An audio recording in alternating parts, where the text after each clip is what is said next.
In honor of International Women's Day, the Israel Philharmonic would like to share with you the untold story of 7 extraordinary women who in 1936 left everything behind to join the Palestine Symphony, later to become the world-renowned Israel Philharmonic. The story of the founding of the Israel Philharmonic is known to many of you. 75 musicians who escaped the Holocaust and founded what was to become the leading culture ambassador of a young nation. But what we've never stopped to reflect on is the fact that at a time when membership in many major European orchestras was restricted to male musicians, 7 exceptional women were accepted as founding members of the Palestine Symphony Orchestra. I know, this sounds unimaginable today, but it was not until 1982 that the Berlin Philharmonic accepted the first woman to a tenor position, and in the Vienna Philharmonic, this happened only in 1997. Credit must be given to Bronislaw Huberman, then a star violinist and the founder of the Palestine Symphony Orchestra, who realized what was about to happen in Europe.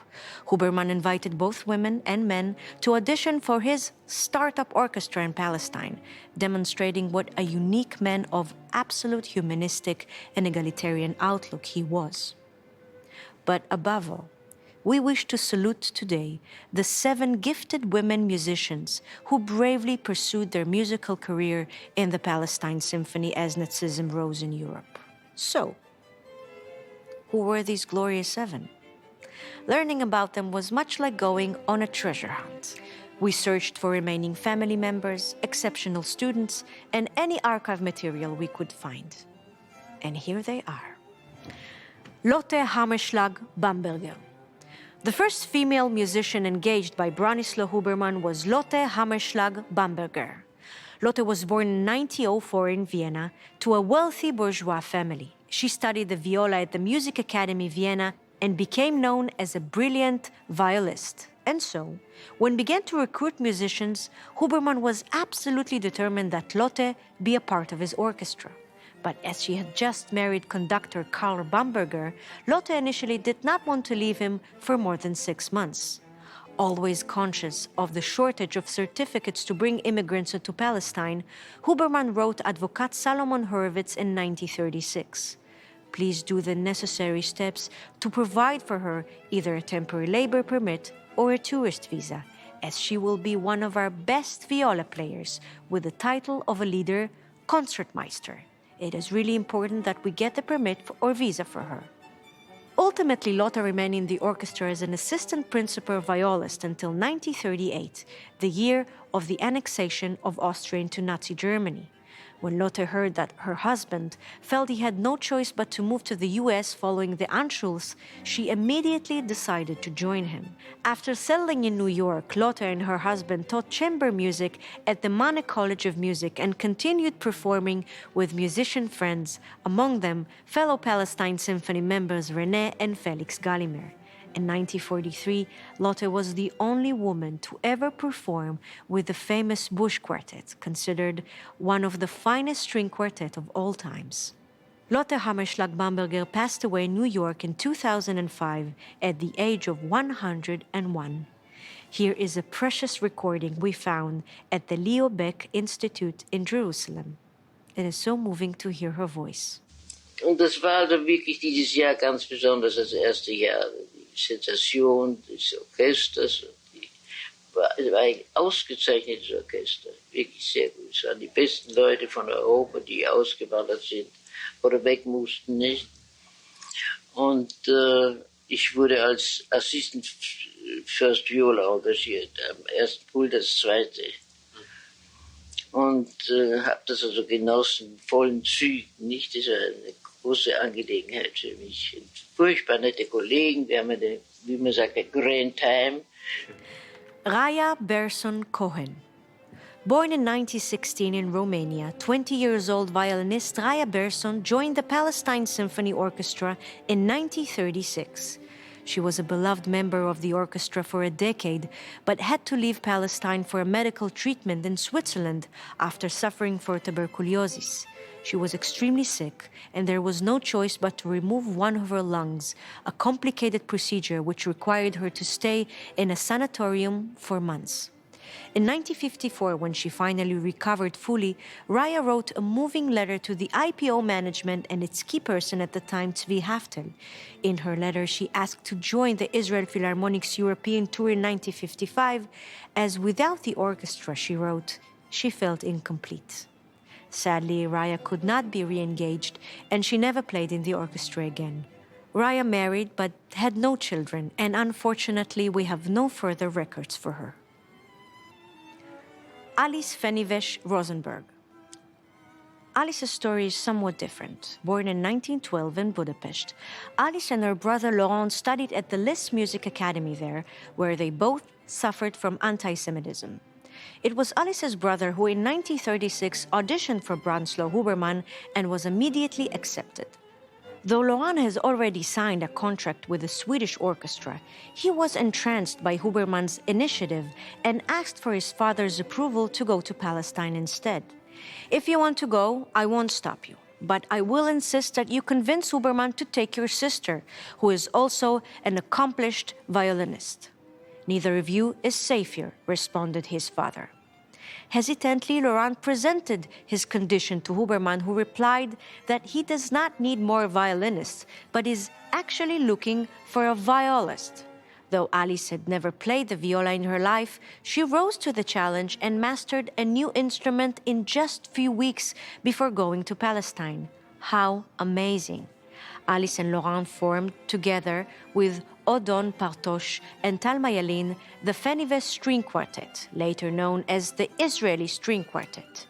In 1951, Alice left Israel for Geneva, but she returned several years later. She was one of Israel's leading violin and viola teachers and among the founders of Israeli Conservatory and Music Academy.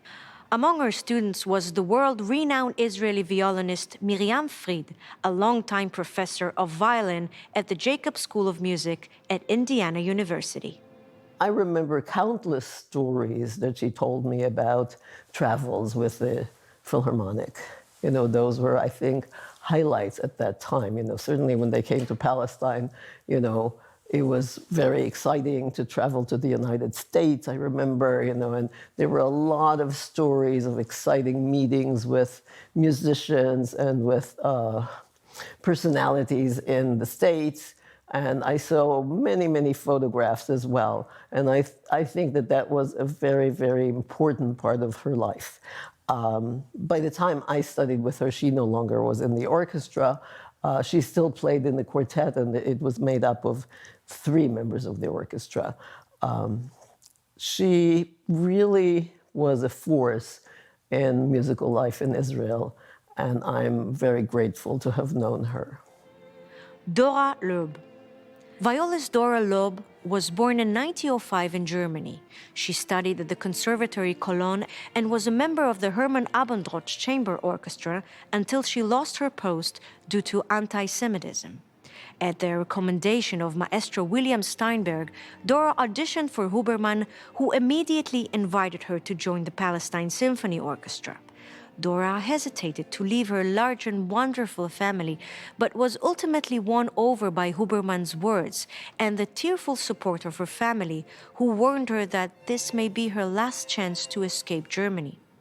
It was extremely difficult for Dora in Palestine, and between her homesickness and the weather conditions, she could not be dissuaded from quitting the orchestra after only 1 season. She returned to Germany and joined the Frankfurt Kulturbund Orchestra, where she played until Hitler shut it down in 1938. Dora was deported to Riga concentration camp, where her traces disappear like many players at the Kulturbund Orchestra Frankfurt who perished in the Holocaust.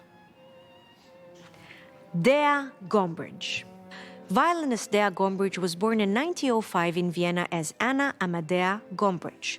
Her mother, Leonie, was a pianist who studied with Anton Bruckner, was a friend of Arnold Schoenberg and Gustav Mahler, and even turned pages once for Johannes Brahms. She had a special love for Mozart and hence the name Amadea. Though Dea intended to move to London with her brother, the late art historian Sir Ernst Gombridge, in 1936, she auditioned for Huberman at the recommendation of her teacher, Alfred Bush. While she was initially hesitant to accept the position offered to her, Dea decided to join the orchestra when she discovered that Arturo Toscanini would conduct the Palestine Symphony first ever concert. Dea found the physical and political climate in Palestine extremely challenging, and after a summer break in the UK with her family in 1938, she decided not to return. In 1941, she married Sir John Forsyth, who became the director of the British Museum. As Lady Forsyth, Dea brought Viennese salon culture to London and hosted many unforgettable evenings of music in her home. She also became a highly respected music therapist at the Horton Epsom Psychiatric Hospital, noted in the 1960s for its pioneer work in music therapy. Dea's daughters, Joni Lebier and Marie Gombridge, shared with us a funny anecdote from Dea's days in Palestine, when, during a rehearsal break, Dea found herself roaming in a field full of cows. As she looked at her watch, she realized that she would be late and she had to make a quick choice.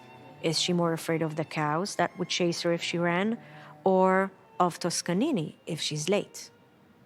Toscanini won, and Dea ran. Shulamith Silber-Chajes. Shulamit Zilber's family came to Palestine in 1907 and lived in Achuzat Bait, known today as Tel Aviv. In 1917, when the Ottoman authorities expelled many Jews from Tel Aviv, the Zilber family made a new home for themselves in Egypt. Shulamit and her brother Ben Ami, both violinists, were accepted by Huberman to the Palestine Symphony in 1936. Nonetheless, in 1938, quite a few members of the Palestine Symphony, including Shulamit, left in what Huberman referred to as the Exodus. It was at this time that it was unclear if the orchestra would continue to exist. The frightening developments in Europe made fundraising extremely difficult for Huberman, and the financial situation of the orchestra continuously got worse. Consequently, Shulamit, who desperately felt the need for security, moved to the United States. She returned to Israel many years later, where she passed away with her brother Ben Ami by her side. Ben Ami remained with the Israel Philharmonic for many years and was married to Bracha Tzfira, an iconic figure in the world of Israeli song. Their son, Shulamit's nephew, is the famous singer Ariel Zilber, who fondly described his aunt to us. Rene Galimer. Born in 1908 in Vienna, Rene's musical career began as a violist in the famous Galimer Quartet, which she founded in 1927 with her two sisters and brother. The quartet is known for having been personally coached by none other than Alban Berg and Maurice Ravel, and for being the first to have ever recorded a composition by Berg, the lyric suite recorded in 1935. In September 1936, shortly after he was accepted to the Vienna Philharmonic Orchestra, René's brother Felix was dismissed as a result of anti-Semitic policies. Realizing the looming danger, the Galimer Quartet gave two highly acclaimed concerts in November 1936 in Vienna and in Paris, their last ever performances as a quartet. Shortly thereafter, at the invitation of Branislaw Huberman, René and Felix both left Vienna and came to Palestine.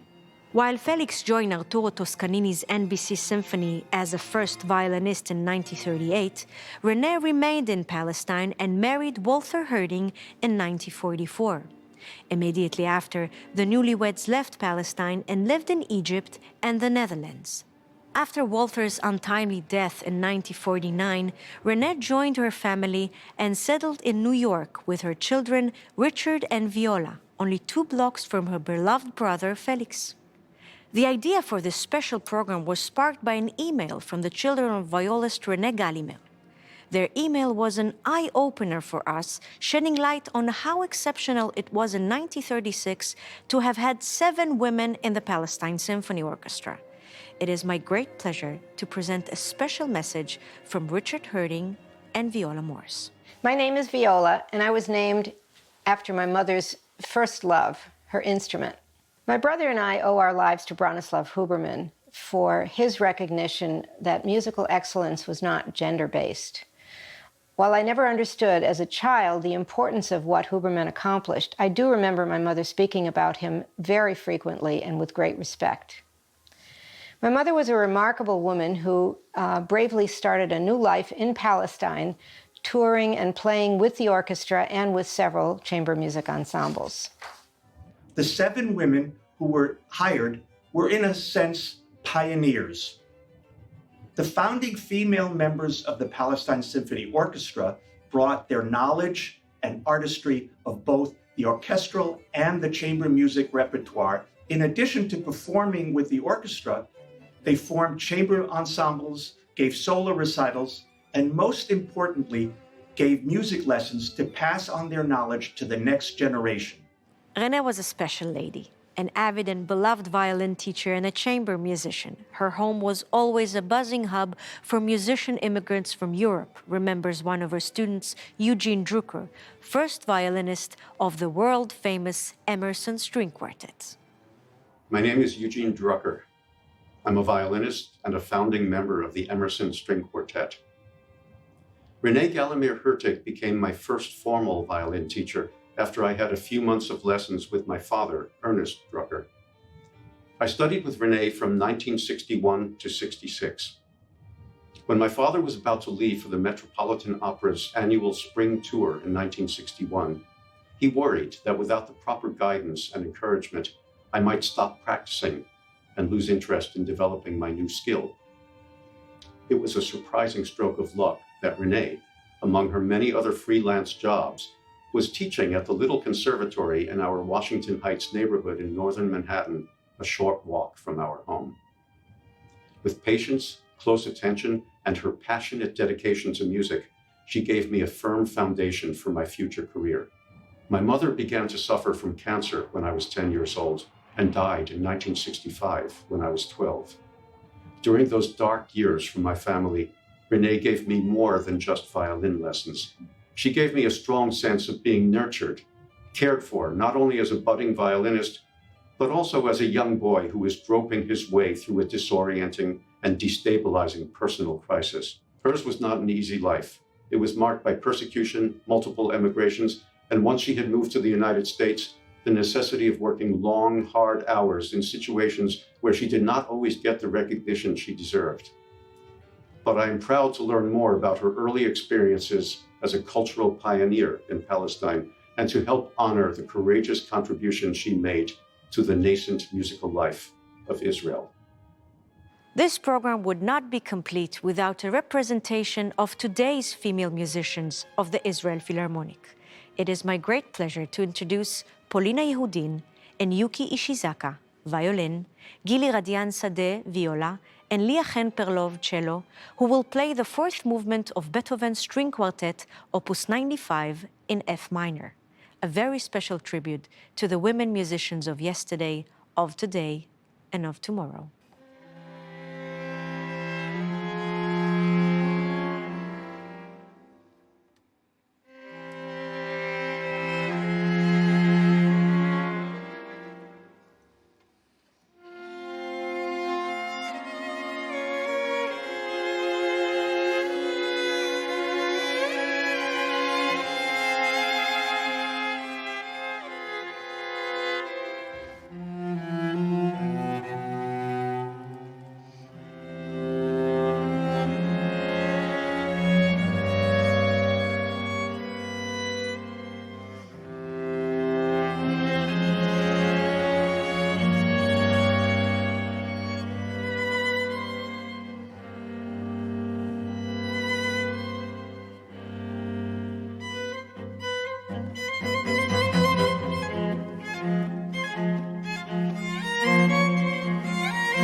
Thank you so much for saluting with us 7 glorious women, Lotte, Raya, Alice, Dora, Dea, Shulamit, and Rene.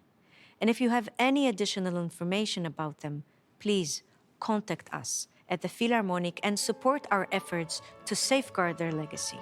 If you wish to make a donation, please do so now. Donations from this program will support the Israel Philharmonic's special project of musical story hours in shelters for battered women. Thank you for being with us, and happy Women's Day to the world.